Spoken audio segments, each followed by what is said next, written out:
Now let's return to our discussion about the evolution of sponsorship. So we talked last time about the role of tobacco. So tobacco played a key role, but there's some changes on the horizon that we're going to talk about. So other certain brands started to associate themselves with motorsport. So we see these global brand sponsors. So first off, the big brand was beer. And here's just some pictures I compiled of cars that competed in the Indianapolis 500, and also in the 80s you could get a can of Indianapolis 500 beer, and it was a commemorative can. So beer was something that was commemorative as well. But you look at these sponsors, these liveries, you can see these alcoholic sponsors: Coors Light, Budweiser, and the one on the bottom left, it's a German beer. Why? Well, first off, these companies see motorsport as being attractive because fans of motorsport have high brand loyalty. So their driver, if they see a certain logo, if they see their driver, if they're a Bobby Rahal fan, by gosh, they're drinking Budweiser.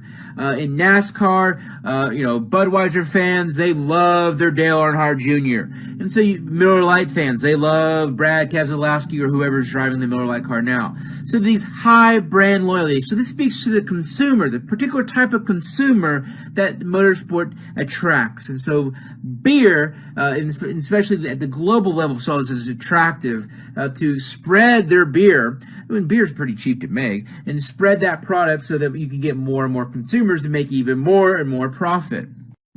But this is a contradiction. I'll talk more about this later in the semester, but beer, racing, driving.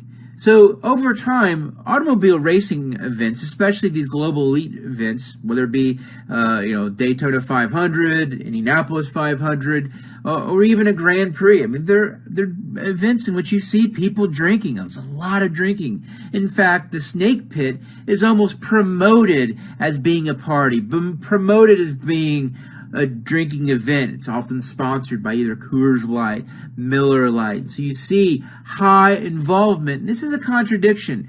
Do we want an event that's associated with driving with drinking? I don't know. So this is one of the things we're going to talk about when we look deeper at motorsport and some social issues. Racing definitely benefited from the competition between beer sponsors, and so beer wars. And so all throughout racing, you saw competition between Budweiser, and so they're going to invest more and more money so they can beat Miller. And so then Miller's going to come back and invest more money, and so you see the benefits of racing. So they benefit from the automotive sponsors, still to this day are there. They then benefited from the tobacco sponsorship. They then benefited from the beer wars, the competition between beer sponsors. And the net benefit of that is the sport is thriving.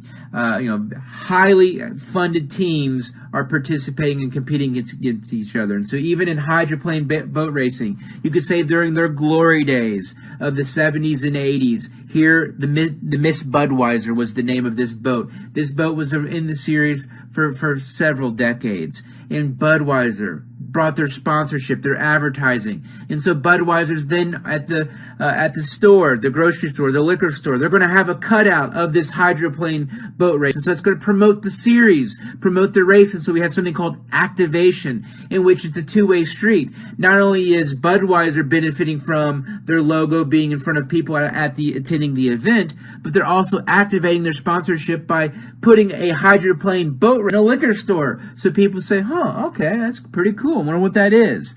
And so once again, attracting more awareness, attracting more eyeballs to the sport, definitely during these times of change during the beer wars. Once again, let's take a look at a photo. Look at the sponsors. So we see the sponsors are going to be automotive related. We can see all Hurst shifters, Champion spark plugs, Craftsman tools, but we also see the beer sponsors. So this is during the height of what actually the beer wars was something that came from NHRA, and so you had Budweiser versus Miller here. We had the Bud King, which is the nickname for Kenny Bernstein, one of the most famous drag racing drivers of all time, versus Larry Dixon here in his Miller. And so you had beer competition, and so Budweiser versus Miller. Who's missing? Coors. So what does Coors do? Well, they smack their banner on the side of the wall, and so Coors, even though we don't see them on the car, are also heavily invested in automobile racing. Look on the top right, we see McDonald's. And so what's better than beer, racing, and drag racing? I don't think there's much better in life. Now let's look at Formula One. So what I did here is I looked at the year 2000 and looked at the sponsors on the cars. And so just looking at car sponsorship, paint jobs. And so tobacco overwhelmingly in 2000 dominated as far as being the #1 sponsor of cars. So tobacco industry was what was putting cars on the track and helping to put cars on the track and develop even more innovation. And so tobacco, Marlboro, they absolutely love the fact that they were associated with Formula One. So they've been associated with Formula One since the 70s. And so 70s and 80s and 90s, they were totally benefiting from the glory days of motorsport, from when the time when motorsport was going global. Motorsport was, because of television, was more accessible to audiences than ever beforehand. Marlboro loved it because they were popular in countries in which they didn't even go to yet. They had high brand awareness because people knew about Marlboro, a United States company, in Australia, in Asia, in Japan, before Marlboro even started selling cigarettes there. And so they absolutely loved motorsport. Further, motorsport helped them get around a lot of those advertisement issues that they were dealing with, so they could put their logo on a car, so they got away with that. Further, motorsport's young, hip, edgy, cool, fast racing, risk-taking, and so they loved kind of that image as well. But then came something called the 2005 EU Tobacco Advertising Directive, and so this banned tobacco advertising on Formula One race cars. So this became then a major change in Formula One. So no longer these teams rely on the sponsorship from tobacco companies, that major amount of money and cash inflow. So they had to be creative. They had to then go find sponsors from other areas of business. Also, what this did was then, because this was a European Union, because this was Europe specific, Formula One said, fine. We can get around this by going to Asia. We can get around this by going to the Middle East, where we can then have our tobacco sponsors still, showcase their product. So although this ban was in the Europe specific, we can just go somewhere else. And so it's actually helped to encourage Formula One to go global. Responding to this pressure in 2006, tobacco companies set a deadline for the end of their sponsorship of motorsport, and we can see the effect of that in 2007. We see the completely change as far as the cars sponsorship in Formula One. So you see a lot more insurance companies, high-tech companies, tertiary sector, stuff that are consumer services, food, beverage, so stuff that's beyond tobacco, beyond automotive manufacturing. So you see more multinational corporations, these big corporations starting to invest. You still do see on the far right tobacco. We still see Marlboro is sponsoring Ferrari. So Marlboro has kind of, over time had this brand as far as being red. And so in the 70s and 80s, red became kind of a way to signify Marlboro. It became their color. What is Ferrari's color? Red. And so even though they're not allowed to show Marlboro, that logo, they still are a major sponsor, and probably the biggest still, I'm for sure, but probably the biggest sponsor on Ferrari's Formula One team still to this day. Once again, not a lot of academic research on motorsport, and we got Dr. Bruce Grant Braham, and this time additional researcher as well, who studied this whole sponsorship, and they called it alibi marketing. And it's kind of a, well, yeah, we'll abide by your advertising rules. And so what we see here is over time the changing barcode or the changing logo that Marlboro has had to use over time to skirt different regulations. So we can see the top right. Marlboro had the barcode kind of as a kind of a logo in that top one. It was just essentially just lines that over time, because of certain countries say, well, you can't use that logo, well, then they essentially just use that barcode, and so people knew what that meant. So you see that John Alessi, the third one from the top. So that barcode and that kind of that roof design, yeah, it's still, people knew that was Marlboro. That's their logo. It's their kind of their characteristic kind of, I guess, hat, red triangle thing at the top. And so while that sponsorship did go away, people still did, especially those who have been longtime fans of the sport, they still said, yeah, it's still kind of, we still know what that means. We still know that's Marlboro. So over time, alibi marketing was kind of how they've skirted these regulations to still be able to market their product, their brand.